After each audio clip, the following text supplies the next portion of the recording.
됐나? 예, 함께 기도하십시다. 하나님 은혜를 참으로 감사합니다. 오늘 이렇게 또 대림절 셋째 주를 보내면서 또 하나님께 주신 은혜 또 사모하며 오예배에 또 이렇게 왔습니다. 하나님께서 우리의 발걸음을 흔들어 주셨사오니 이 시간 하나님 은혜 부어주시고 또 주에게 한 말씀으로 은혜 나누며 또 찬양하며 나아갈 때에 또 하나님 음성 듣게 하시고 또 성령으로 충만한 시간 될 수 있도록 하나님 우리와 함께하여 주시옵소서. 감사드리오며 예수님의 이름으로 기도드리옵나이다. 아멘. 우리 찬송가 280장 천무여 의지 없어서 함께 찬양해 주십시다.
하나님의 손을 일하시네. 내가 힘들 때 손 잡아주시고 내가 슬플 때 위로해 주시며 내가 아플 때 치료해 주시네 하나님의 손을 일하시네 그 손이 나를 지켜주시네 그 손이 나를 인도하시네 그 손이 나를 놓아주시네 하나님의 손은 쉼이 없네 그 손을 붙잡기를 해라 손에 이끌림을 해라 그 손에 세워지기를 해라 하나님의 손은 쉼이 없네 힘으로 터널을 대하네 거친 풍랑이 일어나시네 모든 소망이 사라졌을 때 하나님의 손을 일하시네 내가 힘들 때 손 잡아주시고 내가 슬플 때 위로해 주시며 내가 아플 때 치료해 주시네 하나님의 손을 일하시네 그 손이 나를 흔들어주시네 그 손이 나를 인도하시네 그 손이 나를 놓아주시네 하나님의 손은 쉼이 없네 그 손을 붙잡기를 해라 그 손에 이끌림을 해라 그 손에 세워지기를 해라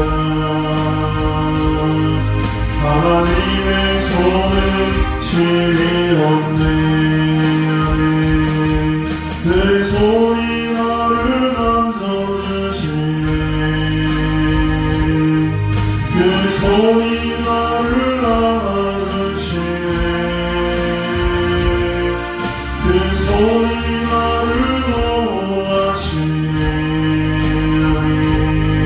하나님의 손은 쉼이 없네 그 손에 치유를 해라 그 손에 이끌림을 해라 손에 사랑을 해라 하나님의 손은 쉼이 없네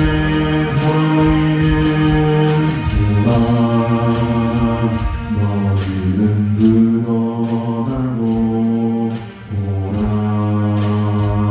너희를 인도하네 오라 너희는 지치지 말고 오라 너희를 구원한다네 너희를 치던 적은 어디 있느냐 너희를 억누르던 원수는 어디 있느냐 오라 하나님 보니 오라 하나님 능력을 너희를 위해서 싸우신 주의 손에 오라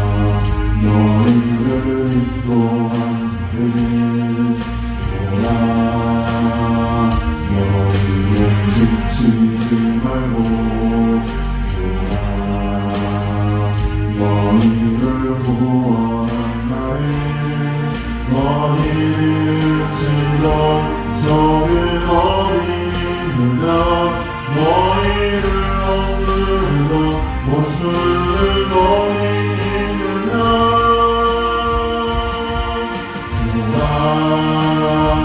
하나님 구원이 하나님 능력이 너희를 위해서 사오신 주의 손을 모아 하나님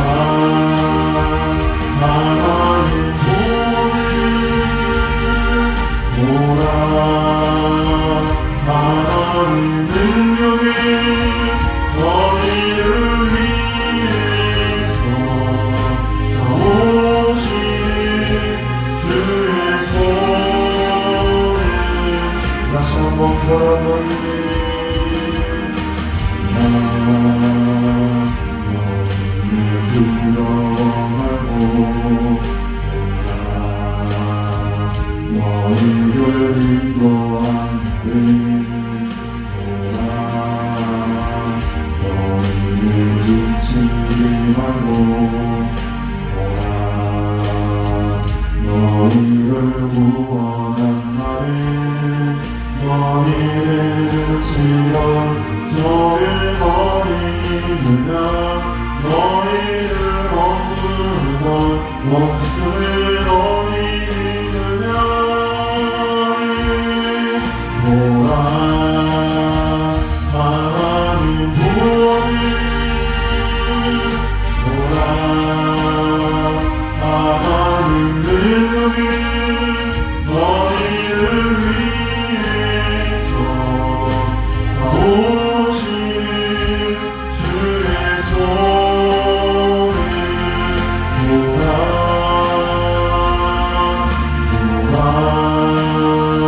하나님 구원이 보라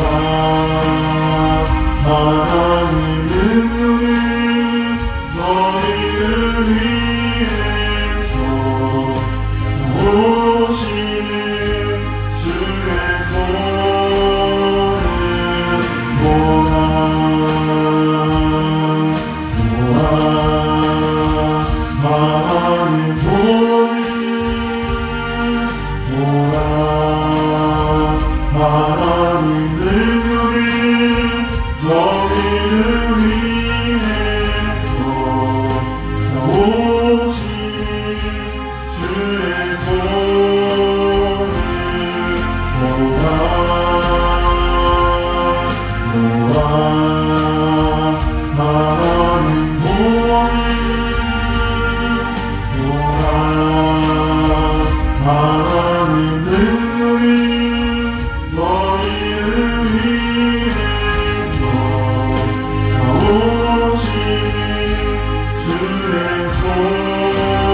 다시 한번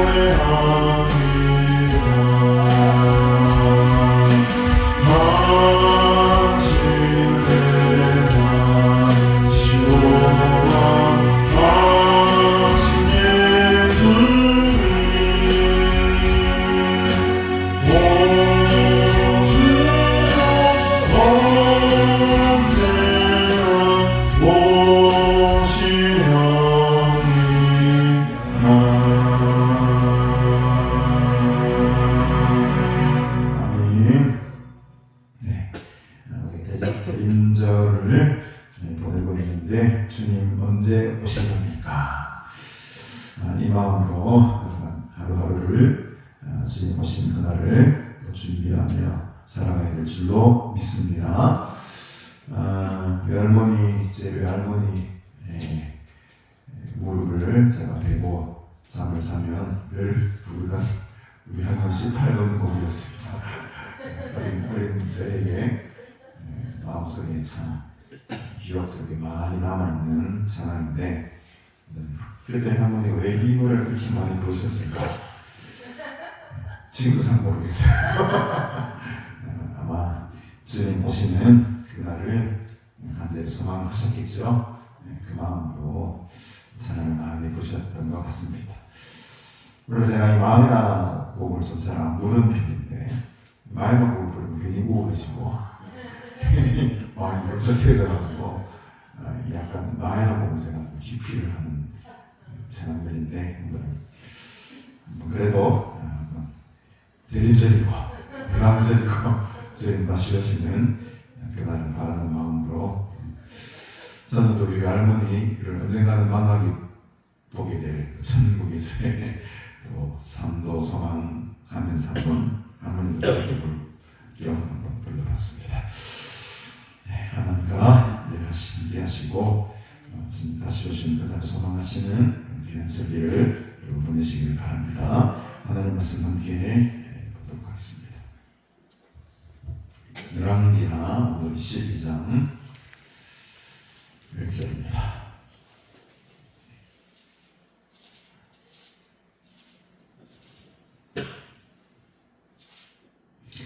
열왕기하 12장 1절 마지막 절까지 여호의 제7년에 요아스가 왕이 되어 예루살렘에서 40년간 통치하니라. 그의 어머니의 이름은 시비아라. 브엘세바 사람이다. 요아스는 제사장 요야다가 그를 기원하는 모든 날 동안에는 여호와 보시기에 정직히 하였으되 다만 산당들을 제거하지 아니하였으므로 백성이 여전히 산방에서 제사하며 분향하였더라. 요아스가 제사장들에게 이르되 여호와의 성전에 거룩하게 하여 드리는 모든 은 곧 사람이 통용하는 은이나 각 사람의 몸값으로 드리는 은이나 자원하여 여호와의 성전에 드리는 모든 은을 제사장들이 각각 아는 자에게서 받아들여 성전의 어느 곳이든지 파손된 것을 보거든 그곳으로 수리하라 하였으나 요아스 왕 제23년에 이르도록 제사장들이 성전의 파손한 데를 수리하지 아니하였는지라. 요아스 왕의 대제사장 요야다와 제사장들을 불러 이르되 너희가 어찌하여 성전의 파손한 데를 수리하지 아니하였느냐 이제부터는 너희가 많은 사람에게서 은혜를 받지 말고 그들이 성전의 파손한 데를 위하여 드리게 하라. 제사장들이 다시는 백성에게 은을 받지도 아니하고 성전 파손한 것을 수리하지도 아니하기로 동의하니라. 제사장 여호야다가 한 괴를 가져다가 그것에 뚜껑에 구멍을 뚫어 여호와의 전문 어기 오른쪽 곳 제단 옆에 두매 여호와의 성전에 가져오는 모든 은을 다 문을 지키는 제사장들이 그 괴에 넣더라. 이에 그 괴 가운데에 은이 많은 것을 보면 왕의 서기와 대제사장이 올라와서 여호와의 성전에 있는 대로 그 은을 계산하여 봉하고 달아본 그 달아본 은을 일하는 자 곧 여호와의 성전을 맡은 자의 손에 넘기면 그들은 또 여호와의 성전을 수리하는 목수와 건축하는 자들에게 주고 또 미사기와 석수에게 주고 또 여호와의 성전 파손한 데를 수리할 제목과 다듬은 돌을 사게 하며 그 성전을 수리할 모든 물건을 위하여 쓰게 하였으되 여호와의 성전에 드린 그 은으로 그 성전의 은대접이나 불집기나 주갈이나 나팔이나 아무 은그릇이나 은그릇도 만들지 아니하고 그 은을 일하는 자에게 주어 그것으로 여호와의 성전을 수리하게 하였으며 또 그 은을 받아 일꾼에게 주는 사람들과 회개하지 아니하였으니 이는 그들이 성실히 일을 하였습니다.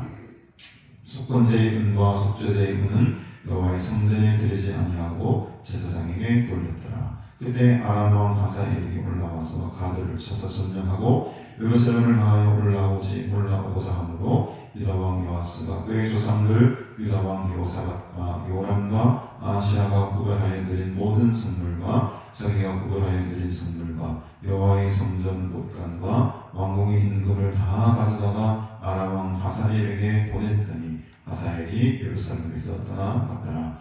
요아스의 남은 사적과 그가 행한 모든 일은 유다 왕 역대지락에 기록되지 아니하였느냐. 요아스의 신복들이 일어나 반역하여 실라로 내려가는 길 가에 밀로공에서 그를 죽였고 그를 쳐서 죽인 신복은 시므아스의 아들 요사갈과 소멜의 아들 요사바드였더라. 그는 다윗성에 그의 조상들과 함께 장사되고 그의 아들 아마샤가 그를 대신하여 왕이 되니라. 아멘. 오늘은 요아스 왕의 통치에 대해서 좀 보게 될 것입니다. 특별히 남유다 왕 요아스라는 제목을 제가 붙였죠. 남유다 왕 요아스. 왜 그랬냐면 이 비슷한 이름이 북이스라엘 왕 중에도 요아스라는 왕이 또 있죠. 13장 바로 다음 장에 등장하게 됩니다. 그래서 이제 이 요아스라는 이름이 두 군데 남유다에도 나오고 북이스라엘에도 나오기 때문에 이것을 구분하기 위해서 남유다의 요아스 왕이라는 제목을 제가 붙인 것입니다. 여러분 요아스가 어떤 왕입니까? 죽다 살아난 왕이죠. 사실은 할머니였던 누굽니까? 아달랴라는 여왕의 손에 이미 죽임을 다 당했어야 할 목숨입니다. 이 아달랴가 어떻습니까? 아주 악한 여왕인데 이 손자들까지 다 씨를 말라버리지 않습니까? 다 죽여버리지 않습니까? 근데 그때 고모였던 요세바라는 고모가 있었어요.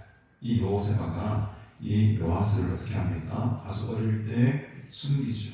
성전에 숨겨서 6년, 7년 정도를 숨깁니다. 그리고 그 요세바의 남편이었던 대제사장 여호야다라는 사람이 일어나서 드디어 아달랴를 제거하고 이 요아스, 어떻게 보면 조카죠. 어린 조카를 왕에 세우지 않습니까? 이게 11장의 내용이었습니다. 그래서 아주 어린 나이에 이 요아스가 유다 왕의 자리에 올라가게 되죠.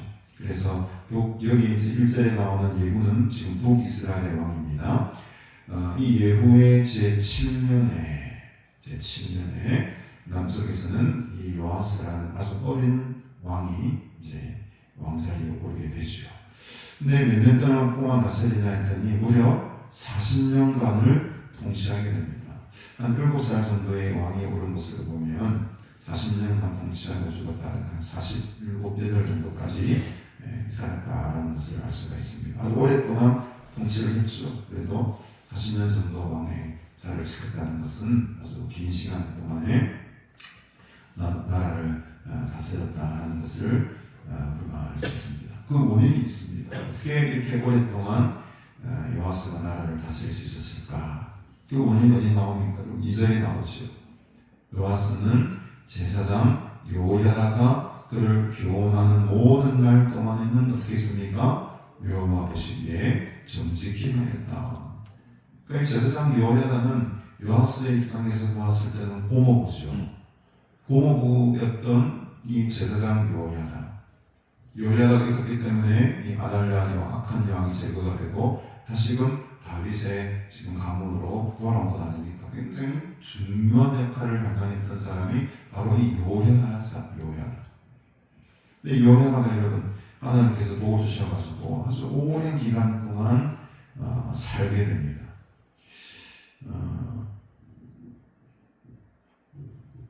거의 100살 넘어서 살았다고 하죠. 제가 기록을 해놨는데 지금 이게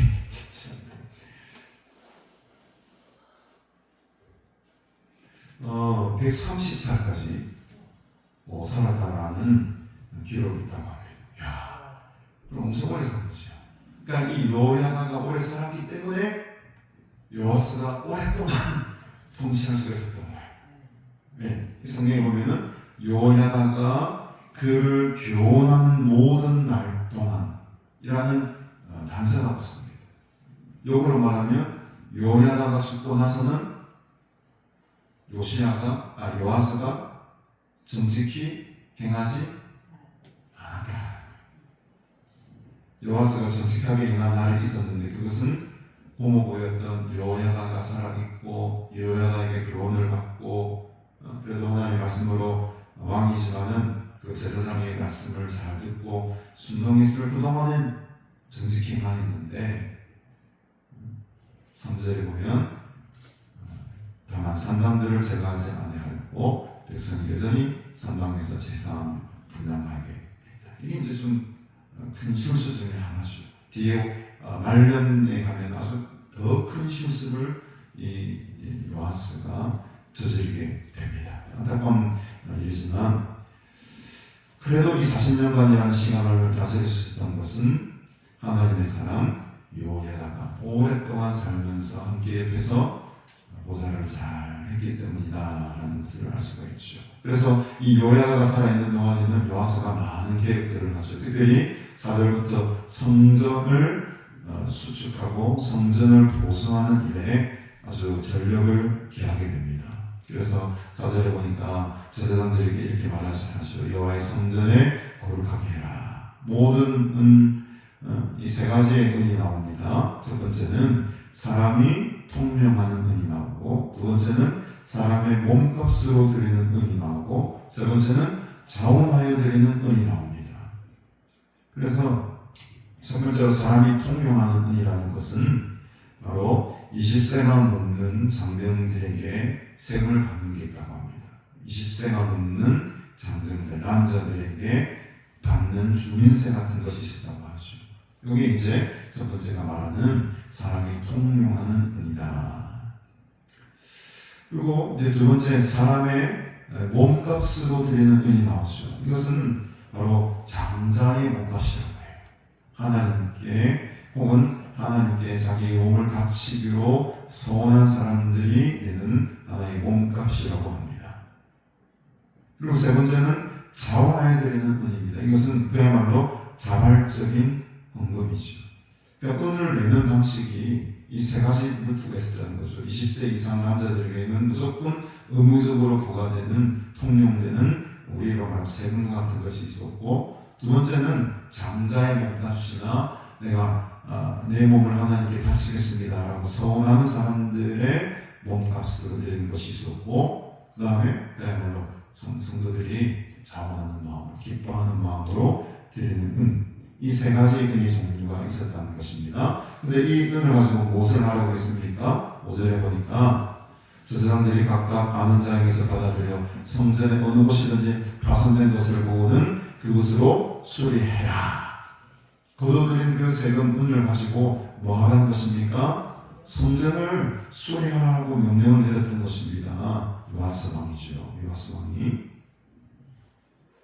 근데 어떻습니까? 6절에 보니까 요아스 왕 제23년, 아주 세월이 오래오래 흘러가지고 무려 23년이라는 시간이 흘렀습니다. 근데 보니까 제사장들이 성전의 파손한 데를 수리하지 않고 있는 거예요. 어떻게 된 일인지 모르겠지. 제사장들이 그 은들을 자기 주머니에 다 착복을 했는지, 뒤로 빼들었는지, 뭘 했는지 모르겠는데, 엉뚱한 데 돈을 썼는지 모르겠는데, 이 성전 수리를 하라고 명령하지 벌써 20몇 년이나 지났는데도 그대로 백성들은 수리도 안 해놓고 요아스 왕이 이제 열받은 거죠. 요아스 왕이 국무부였던 대제사장 요야다와 또 많은 제사장들을 다 부릅니다. 응? 너희가 어찌하여 성전의 파손한 데를 수리하지 아니하였느냐. 야단을 치면서 야 이제는 너희가 아는 사람에게서 은을 받지 마라. 그러니까 이 제사장들이 5절에도 보면 각각 아는 자에게서 받아들였다라고 합니다. 뭐 이게 어떤 의미를 가지고 있는지 모르겠습니다만 전체적인 백성들을 대상으로 이렇게 전체적인 은을 거두어내는 것이 아니고 소수의 어떤 몇몇 아는 사람들에게만 이렇게 은을 이렇게 거두어내려다 보니까 은 자체가 작을 수도 있고 공사를 수리할 수 있는 많은 어떤 자금이 확보되지 못한 측면도 있었던 것 같아요. 그래서 이제는 다시는 너희들에게 이 은을 거두어들이는 일을 맡기지 않겠다라고 왕이 결단을 내립니다. 다시는 백성에게 발제돼 보니까 다시는 백성에게 은을 받지도 말아라. 그리고 너희들 이 성전 파손하는 것 수리하는 일에 손 떼라. 제사장들에게 엄명을 내립니다. 왕의 결단이죠. 지금 가만 보니까 이들이 일을 안 하고 말이지. 돈은 제대로 거주지도 못하고 거두어둔 돈 가지고 하라는 일을 안 하고 찌꺼리하고 엉뚱한 다른 데 막 돈을 쓰고 앉아있으니까 딱 손대라 막 막아버리고 왕이. 우리나라들 이런 좀 강력한 좀 능력을 국회의사야.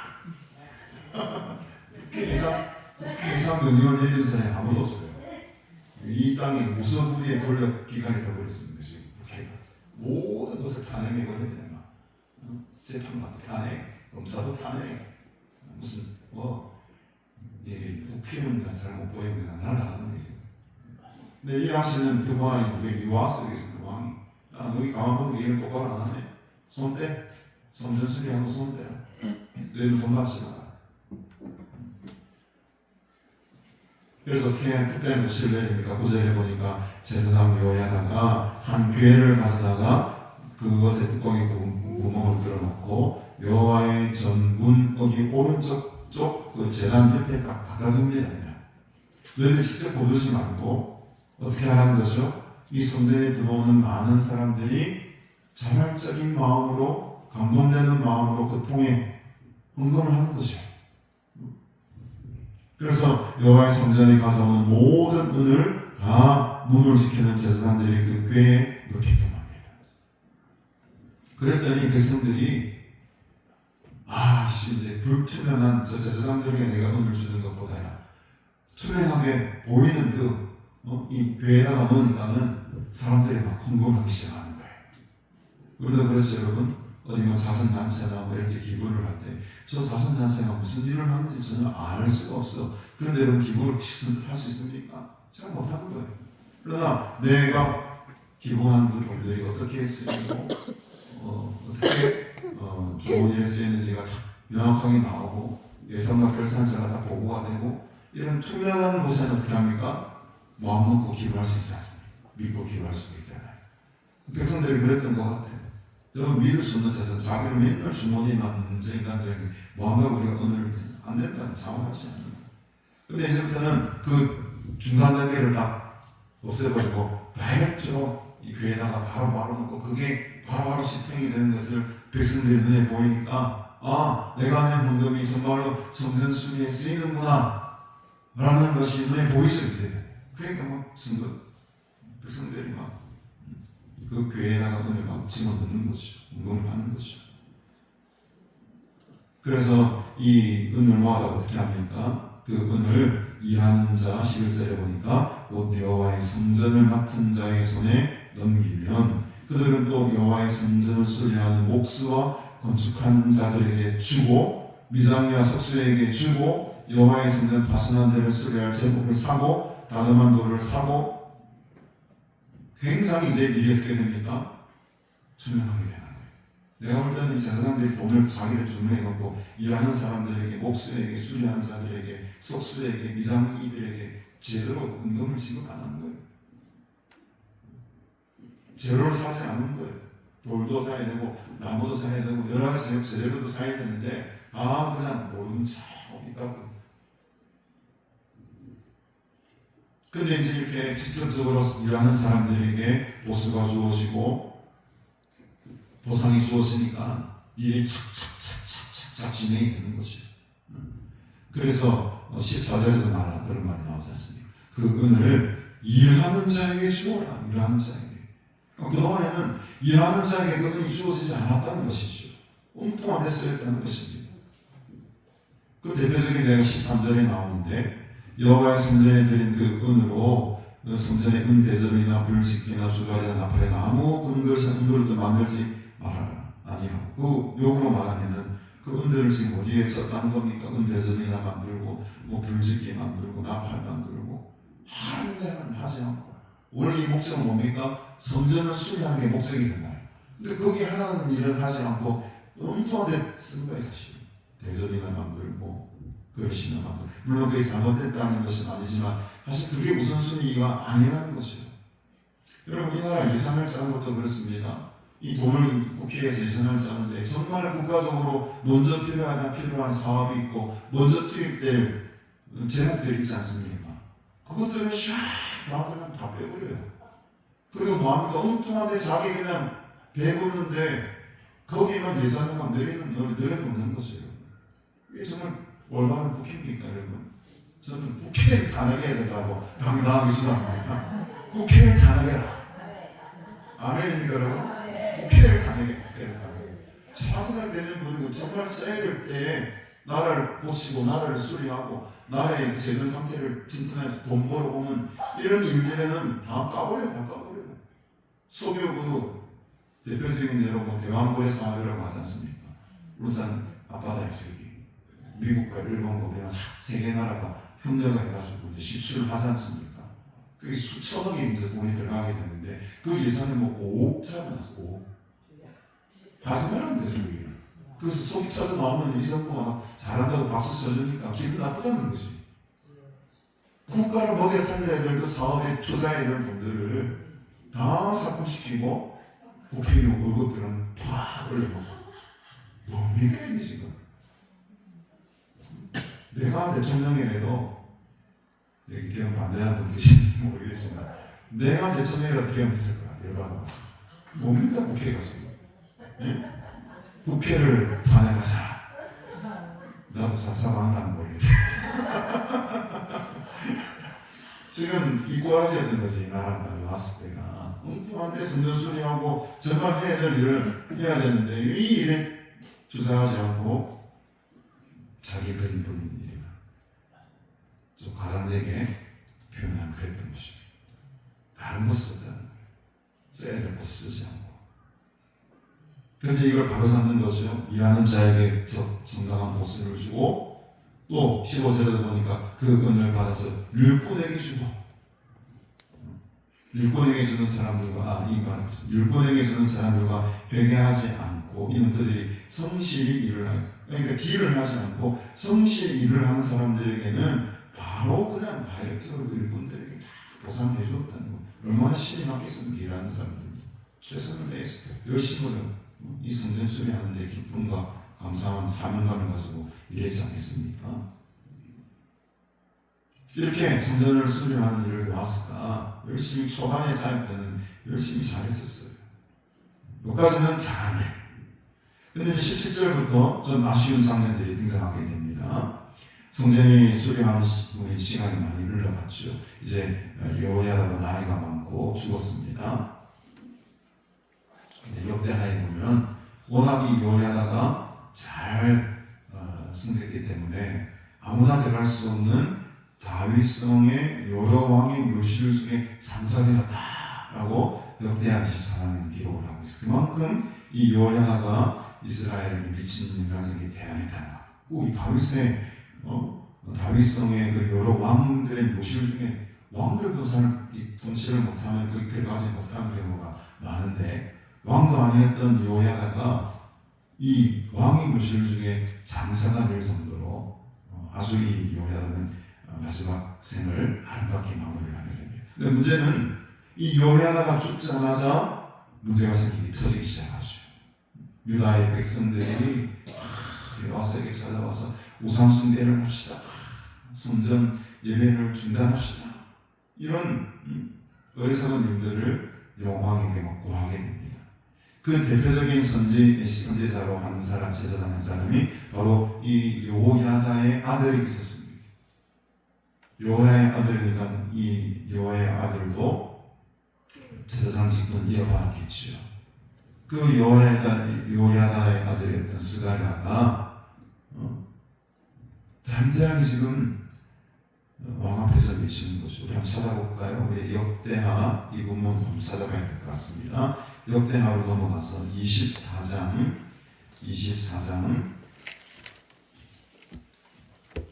17절입니다. 17절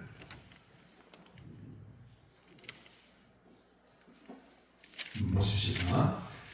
요야다가 죽은 후에 이제 유다가 죽었습니다. 유다 방백들이 와서 어떻게 합니까? 왕에게 자라면서 왕이 그들의 말을 듣고 그의 조상들이 하나님 여호와의 전을 버리고 아세라 목상과 우상을 섬겼다. 유다의 방백들이 와가지고 오시는 거죠.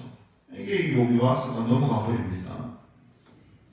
그래서 이 죄로 말미암아 진노가 이제 유다와 예루살렘에 임하게 되는데 이때 20절에 보십시다. 이에 하나님의 영이 제사장 여호야다, 이미 중국 여호야다죠. 이 제사장 여호야다의 아들 스가랴를 감동시켜서 그가 백성 앞에 높이 서서 그들에게 이르되 하나님이 같이 말씀하시기를 너희가 어찌하여 여호와의 명령을 거역하여 스스로 형통치 못하게 하느냐. 너희가 여호와를 버렸으므로 여호와께서도 너희를 버리셨느니라 라고 하면서 이 여호야다의 아들이었던 스가랴가 역시 부전자전이에요. 그 아버지의 광들 지금 우상 숭배를 하려고 마음을 돌이키고 있는 그 요아스 왕과 백성들에게 하나님의 말씀을 대언하기 시작합니다. 어찌하며 여호와의 명령을 거역하느냐. 너희가 여호와를 버렸으므로 여호와께서도 너희를 버리실 것이다. 죽음을 각오하고 외칩니다. 결국 21절에 보십시다. 우리가 함께 꾀하고 왕의 명령을 따라 그를 여호와의 전 뜰 안에서 돌로 쳐 죽여버려요. 왕의 명령을 따랐다고 합니다. 요아스가 명령을 내린 거예요. 스가랴 돌로 쳐 죽여라. 엄밀히 말하면 스가랴는 여호야다와 아직 요아스와 지금 무슨 관계일까요? 그러면 외사촌 그렇잖아요. 여호야다의 아들 아닙니까? 여호야다는 고모부잖아요. 고모의 아들인 거예요. 고모의 아들. 그러면 고모의 아들이면 외사촌 맞나? 친사촌인가 외사촌인가? 외사촌 친사촌 헷갈리나 왜 이러지? 하여튼 사촌지간에 사촌 동생쯤 됐을까요? 사촌 형님쯤 됐을까요? 사촌 형님쯤 됐을지도 모르겠네요. 나이로 보면 그 스가랴를 어디서 죽입니까? 그것도 여러분 밖에서 죽이는 것도 아니고 그 거룩한 여호와의 전뜰 안에서 죽입니다. 이거는 여호와의 전뜰은 시체를 가둬놓지도 않고 거기는 살인적인 행위를 해서도 안 되는 곳이 거룩한 곳입니다. 얼마나 마음이 급했으면 그 대제사장 밖에 나와서 체험이라도 아니고 그 거룩한 여호와의 전뜰 안에서 사촌형이었던 스가랴를, 그것도 대제사장이었던 스가랴를 요아스가 죽이게 됩니다. 22절에 보니까 요아스 왕이 이와 같이 스가랴의 아버지 요야다 고모부지요 요야다가 베푼 은혜를 기억하지 아니하고 그의 아들을 죽이니 그가 죽을 때에 이르되 여호와는 감찰하시고 심하여 주옵소서라고 하면서 눈을 감습니다. 이게 지금 요아스의 말년의 안타까운 모습인 거죠. 이러한 모습으로 인해 가지고 하나님이 진노를 하시는데 그 진노의 방법이 바로 오늘 본문으로 다시 돌아오시면 17절부터 아람 왕이라는 하사엘을 들여 올려서서 이 전쟁을 일으키죠. 이 전쟁이 왜 일어났나 했더니 바로 역다에 나오는 이러한 사건들 때문에 하나님이 지금 진노를 하신 겁니다. 그때 아람 왕 하사엘이 올라가서 가드를 쳐서 점령하고 예루살렘에 나와 올라가고자 하면 어떻게 합니까? 유다 왕과 쫄아가지고 말이죠. 모든 성물과 여호와의 성전 옷감과 왕궁에 있는 것을 싹 끌어다가 알고 잘못했습니다. 우리 좀 봐주세요 하면서 아람 하사엘에게 공감하게 됩니다. 바치게 되죠. 그래서 하사엘이 예루살렘을 좋아 그 정도면 만족한다 하고 떠나가게 됩니다. 이게 참 얼마나 어리석은 짓입니까? 저는 이런 본문을 바라보면서 이 나라가 살기 위해서는 제사장 요야다 같은 사람이 있어야 되겠구나. 제사장 스베라 같은 사람이 있어야 되겠구나. 이런 사람이 있을 동안에는 나라가 든든히 섰다고 했지 않습니까? 어떻게 보면 이 나라가 이렇게 어지럽게 되고 무너진 것 정치인들 탓은 하지만은 엄밀히 말하면 제일 큰 책임이 하나님의 사람, 특별히 부름받은 목회자들이 제일 책임이 크다고 저는 생각을 합니다. 깨어있어 기도하지 못하고 하나님을 들여보지 못하고 지도자들에게 성시 지도자들에게 바른 말 하지 못하고 올바른 제사장들이 살아있을 때에는 나라가 흔들리지 않았습니다. 우리 교회가 똑바로 서게 되면 이 나라가 다시 바로 서게 될 줄로 믿으시길 바랍니다. 남 탓하지 말고 일단은 우리 자신을 돌아보야 돼. 내가 하나님 앞에 얼마나 지금 바로 서 있는가. 전쟁은 끝났지만 요아스의 신복들이 일어나서 반역을 하기 시작하죠. 10절에 보니까 요아스의 신복들이 일어나 반역하여 신라로 내려가는 길가에 밀로공에서 그를 죽여버립니다. 왜 반역했을까요, 여러분? 그렇게 신실했던 요야다, 그리고 그렇게 신실했던 요야다의 아들 스가랴를 죽였잖아요. 그 모습을 바라보고 있던 신하들이 저 요아스라고 저렇게 가만두면 안 되겠다. 저렇게 가만두면은 이 나라 진짜 넘어가겠다. 그러니까는 여러분, 미움은 미움을 낳고 원수는 원수를 낳게 하는, 자기가 뭐 힘있을 때 칼을 휘둘르죠. 그거 뭐 다 잘 될 것 같습니까, 여러분? 분명하게 그 휘두른 칼의 대가를 다시 받게 되어 있다. 그래서 이 요아스는 불행하게도 이 아람 군대와의 전쟁, 이 하사엘과 전쟁을 치르는 동안에 부상을 입게 되는데 그 치료를 하기 위해서 밀로공이라는 곳으로 지금 오고 있었는데 그 밀로공, 치료하기 위해서 잠시 머문 그 밀로공에서 신하들의 신복들의 반응으로 말미암아 그 자리에서 죽게 됩니다.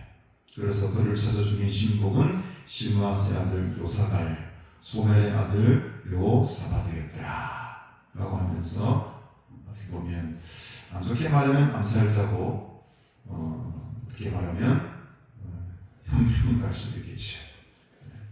이 사람들이 요아스를 죽이게 되죠. 그리고 그의 아들 아마샤가 그를 대신하여 왕이 된다라는 것이 오늘 이 전체 장에 요아스의 긴 40년 동시에 요약합니다. 보십시오.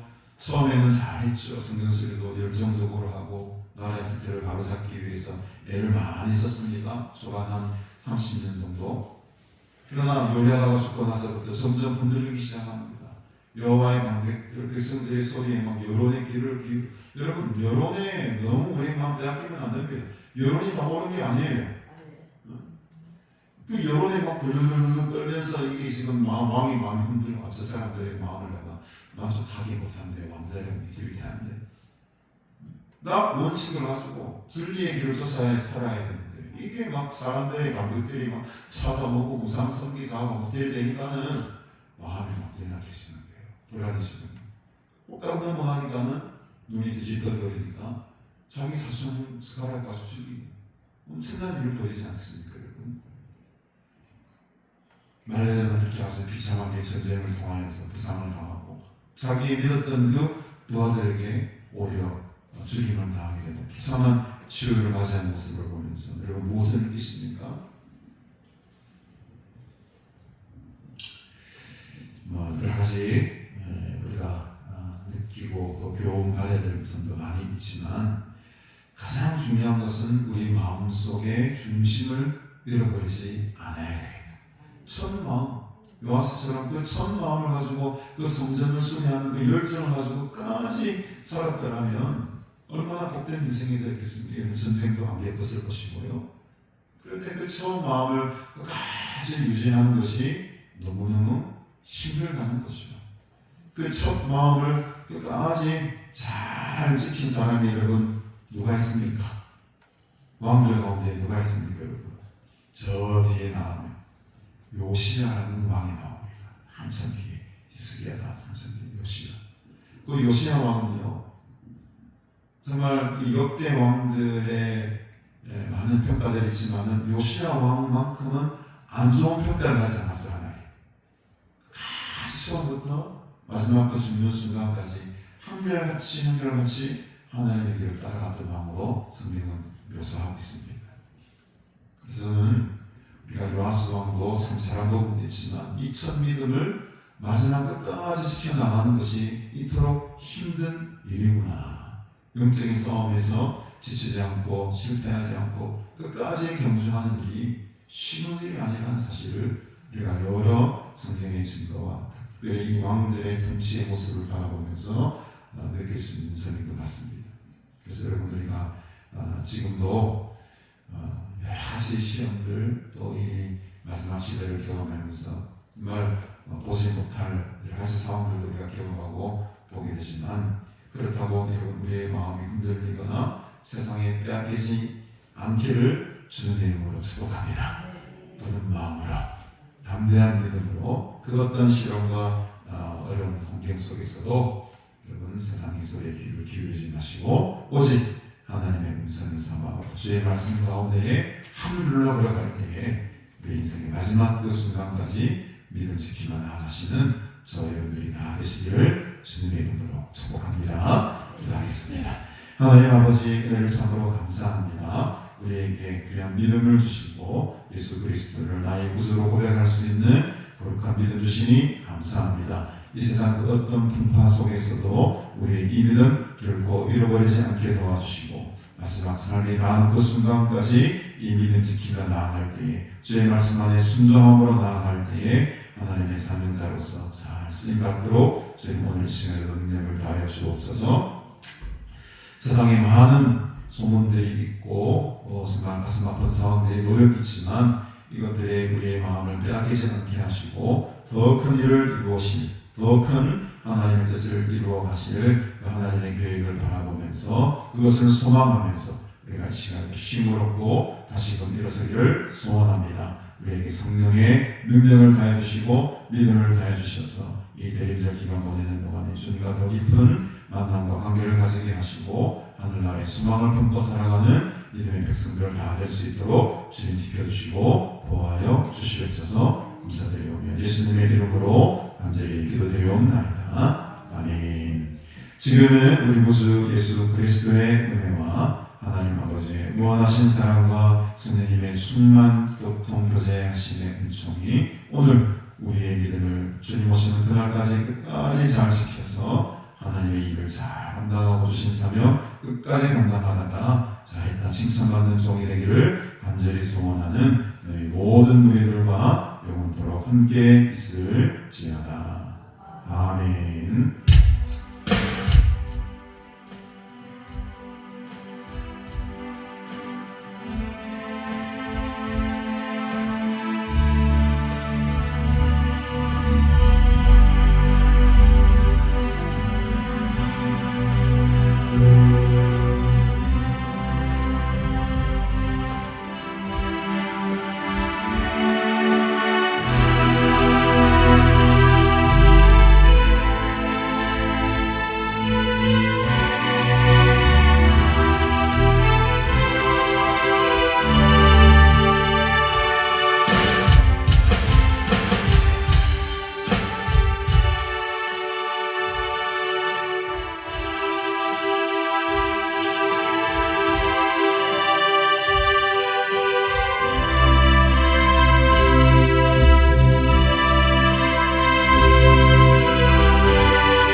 하나